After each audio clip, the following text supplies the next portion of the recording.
Round 2 of the Challenge Cup saw a lot of blowout results. My name's Mark. Let's talk rugby.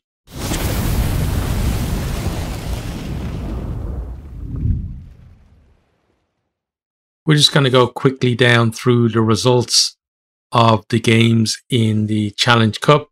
I haven't seen enough of the action in these games to go into the same kind of depth that I did with the Champions Cup. So it's just going to, as I said, going to be very brief. Then we're going to have a look at how the pools stand and who's looking in pole position and who has a lot more work to do. So first off, it was Lions 30, Stade Francais 12. So Lions are actually 25 up at half time, and they were able to then manage the game in the second half and actually increase their winning margin by the end as well. So well done them.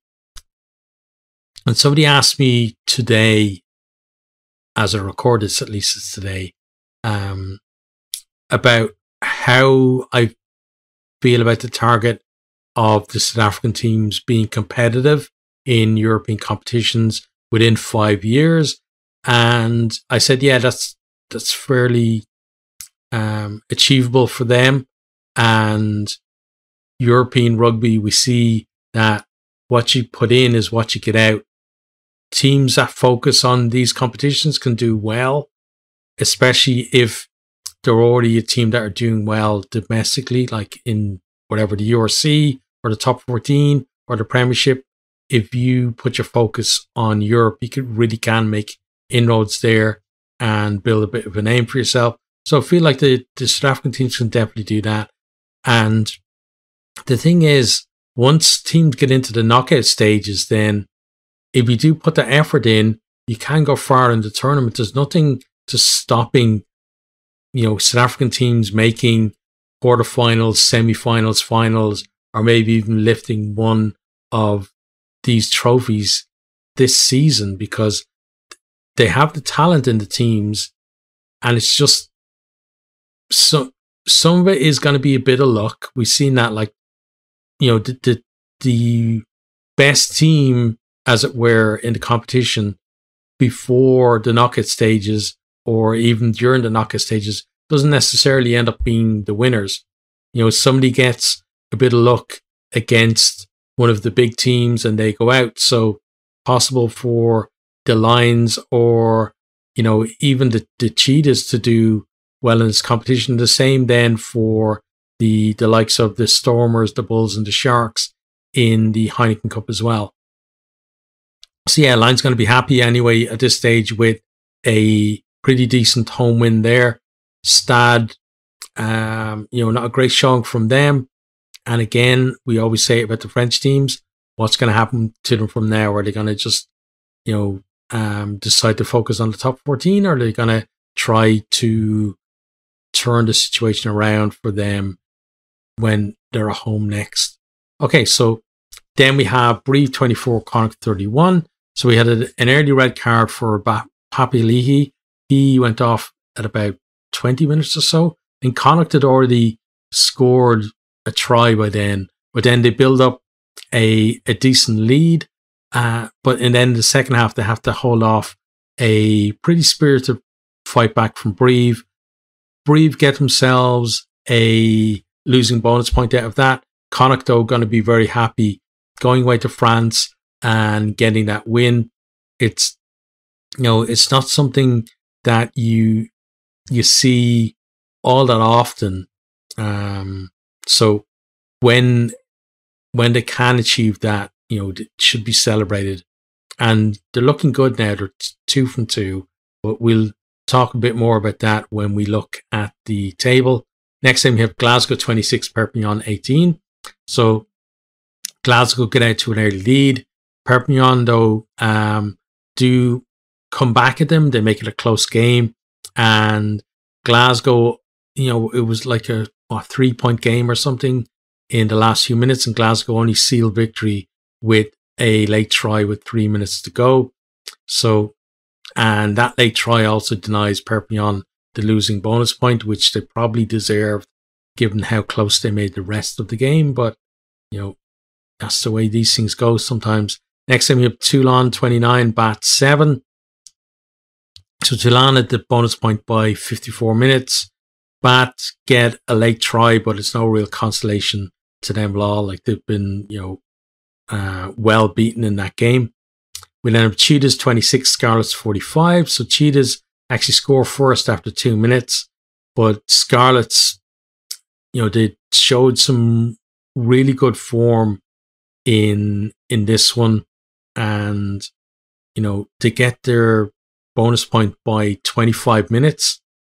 Then Cheetahs in the second half, they do score 3 second half tries, so they get the try bonus point themselves, but Scarlets never really in trouble, like Cheetahs never getting really close to winning after, like, Scarlets have pulled out the initial lead after the 4 tries in the first 25 minutes. So yeah, like, Cheetahs, they did well to win in the first round, but, you know, Scarlets stepping up a little bit in this one.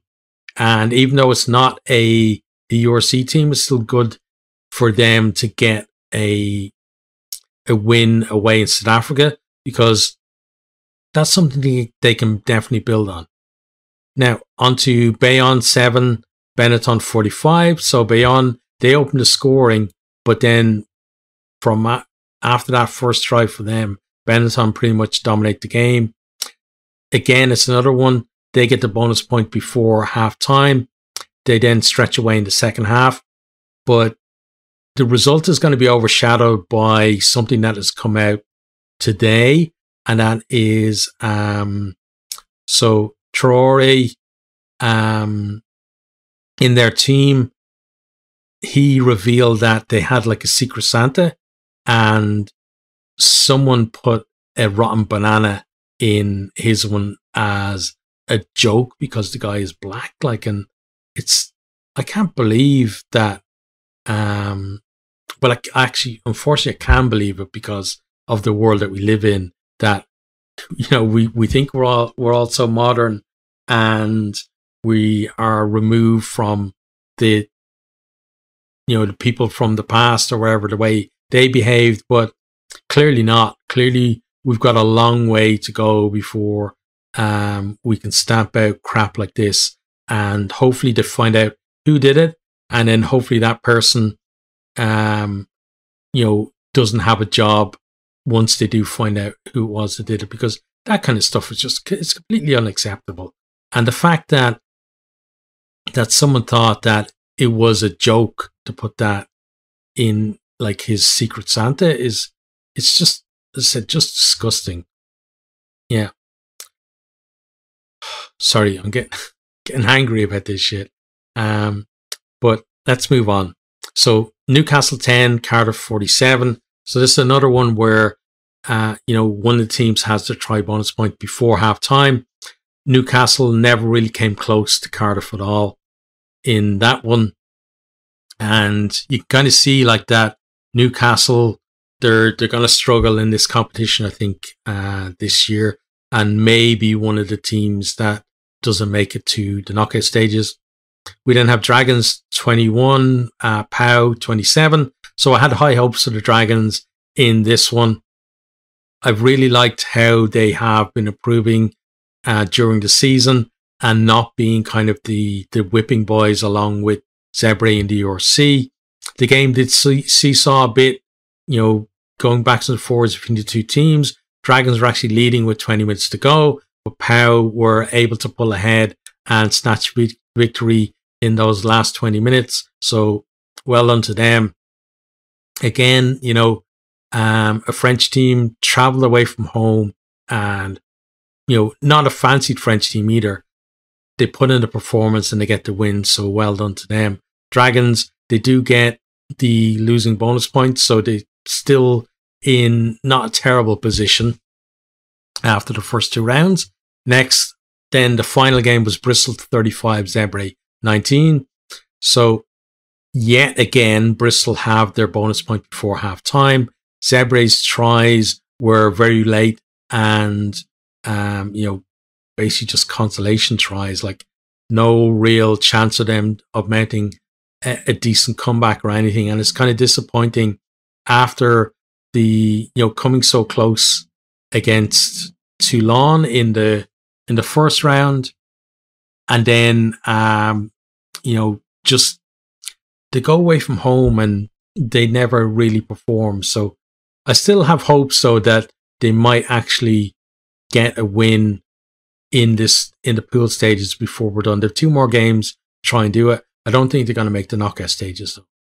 Okay, so let's look at the pool standings. So Pool A, we have Cardiff and Toulon leading the way there, 1 and 2. They both have maximum points from the first 2 rounds. We then have Bristol Bears, Connacht and Glasgow, all with 2 wins, but not quite maximum points. They got 1 bonus point out of their 2 games each. And then at the moment, like Zebre are in 6th place and actually going through to the knockout stages, which I find absolutely amazing. Like I hope, well, I know whoever's going to go through is not going to go through on 1 point, but it's crazy to see them there.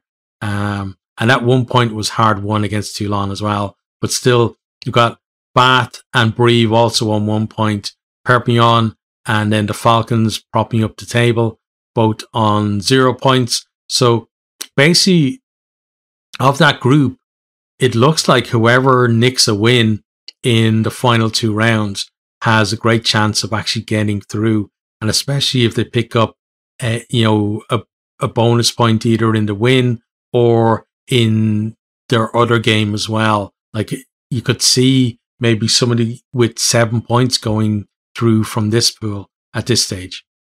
Then on to Pool B, we have Scarlets leading the way with maximum points. Next then is the Lions, and Scarlets actually the only ones who are 2 from 2 in this pool. Lions, 1 win and 1 draw, so still unbeaten. Benetton then in 3rd. We have Pau and the Cheetahs in 4th and 5th on the same points as Benetton. Dragons at the moment in that final qualification spot in 6th place with the 1 win so far. But then we have Stade Francais on the same amount of points, and then Bayonne propping up this pool with 0 points. So this one, a little more competitive in terms of like Stade Francais could easily, overtake Benetton in 3rd place in this one. So it's going to be a real scrap in the final 2 rounds for those guys. So if you do support any of these teams, let me know how your team is going, how you think they're going to go in the final pool rounds, whether you think they're going to, make the knockout stages, and, whether if you think they're not going to make the knockout stages, where have they gone wrong?